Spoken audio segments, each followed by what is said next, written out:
Good morning, everybody. This is Erica with Not Your Average EDC, and this will be my final thoughts and basically the wrap-up of the review for the Reeve Small Inkosi, the blackout version from Knife Center. So, quick backstory.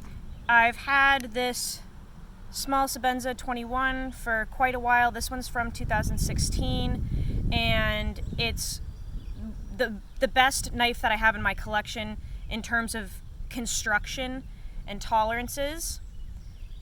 But I did notice in using it that it's fairly soft, and this one is in S35 blade steel. It's immaculate. It's just a little soft for me, and I've sharpened it around a dozen times and it hasn't really changed or anything. So when the opportunity came up to get this knife, I hopped right on it because it looks so cool. And this is a newer model of the Inkosi where they've done a few changes and they've taken the pocket clip and angled it off of the lock bar. Whoops, there it goes. It's just kind of newer, and I figured that maybe having a newer model of a Reeve knife would be a little different. So I tried this one out, and it's, again, built perfectly, but I did notice within using it that the blade steel was soft again. So I did a review. I was going to run this for a whole month, and I actually ended up cutting the testing off after a week because I sharpened it twice. It seemed like I was going to have to keep sharpening it, so I said I really don't have time for this. I'm going to actually cut the testing short because I don't have time to constantly sharpen my knife every time I use it, really. One day I used it for like just one day of work, and I had to sharpen it instantly. So I posted a review on this.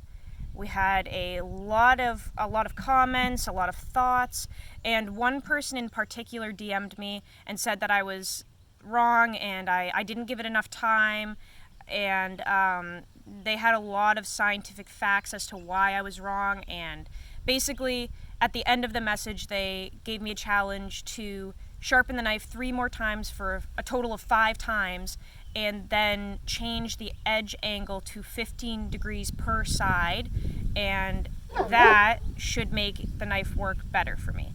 So I ended up taking the challenge because I want this knife to work. I mean, this is a $475 knife.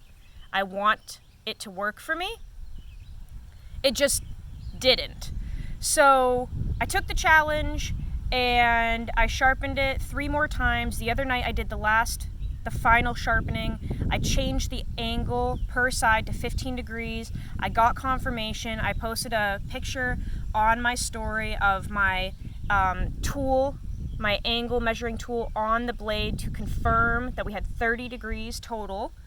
And the next day I basically went along with my normal testing with the new edge and the new angle and did my normal stuff that would generally dull my knife very quickly. So here are the final thoughts on having to change the edge angle, etc., to make this knife work for hard use. It worked. So the new edge angle, 15 degrees per side, which is extremely thin for me, worked like a miracle. Actually, this knife feels completely different than it did originally. So I did my normal yard work and stuff last night, and all the root cutting and the garden work, going through the dirt, going through roots and branches and everything that normally dulls my knife very quickly and I have to go back inside and sharpen it after. This knife is still razor sharp. I mean, razor sharp. It's really surprising that making the edge so thin made it more durable and rugged. I'm just really shocked.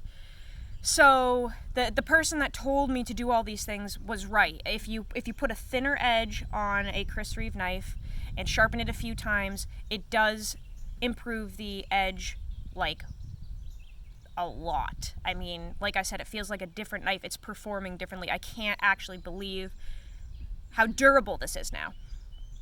So I was wrong, and the person that told me to take the challenge was right. But we do have two aspects to this. So number one, is the steel better than I thought? Yes, it definitely is. However, that leads us to the other question. Should we have to change the geometry of a knife that goes from $325 all the way up to $475? Should we have to change the geometry of this to get it to work for hard use? That's the second question. Because if you don't know how to change an edge angle, this might be tough for you. I mean, it was hard for me. I freehand sharpen, and I had to learn very quickly how to change an edge angle freehand and get it even to 15 degrees per side to get this to work for me. And does it work now? Yes, it does. But I had to change the geometry, and it wasn't easy. Sharpening this knife in general, sharpening this steel in general is like the easiest ever, but changing an edge angle and getting it even is a little tough. So basically that's up to you guys. If you use your knives hard and you want a Chris Reeve knife, just know that in order for it to succeed, you're gonna have to change the edge angle. If you just do general tasks with your knives, this will be fine. The small Sebenza will be fine. It'll be fine. The one other issue I had with this was the coating. It is not durable at all. This is a KG gun coat. It's not durable at all. It came off instantly. It looks amazing. All the wear and tear on it looks amazing to me. However, if you bought this knife for the black coating, please be careful because it's not going to stay on if you use your knife with any abrasive material. It will not stay. So please be careful. This is not a durable coating. That's why Chris Reeve is moving over to Cerakote. So that's my final thoughts. If you hard use your knives, you have to change the geometry. If you don't hard use your knives, you should be fine with Chris Reeve S35 VN steel.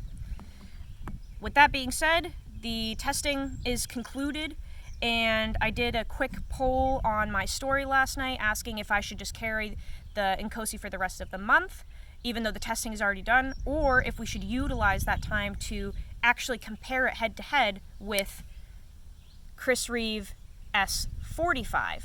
And everyone wanted to see this being tested. So this is the small Sebenza 31 in S45. I'm going to test this for the rest of the month. Right out of the box, again, this is a beautiful knife. Tolerances are amazing. It has lock rock. I actually had somebody who has not very much experience with knives double check for me that the blade does indeed move up and down, and it does. So it has lock rock for sure. I'm still going to run it. I am not sending it in to get fixed. And both this knife and this knife, right out of the box, you had to crack the pivot out of the knife to get it out, as in using the key to literally crack the pivot because it didn't want to come out, and it made an audible noise when it came out, and it sounded like I broke the knife both times with these. So if you're asking me what I think about Chris Reeve knives as a company, I'm undecided right now. The tolerances and the craftsmanship is amazing. However, I instantly had issues with this. I instantly had issues with this. And the only one I haven't had issues with, other than the steel being a little soft for me, was an old school model. So maybe things have changed. I'm still testing that. But yeah, basically we're going to run the 31 now and see how that fares. Thanks for keeping up with the whole saga. It's been wild, but hopefully you guys enjoyed watching all the use, and we're going to continue to do that. So stay tuned for the 31 getting beat up. Anyway, guys, have a great day and use yo shit.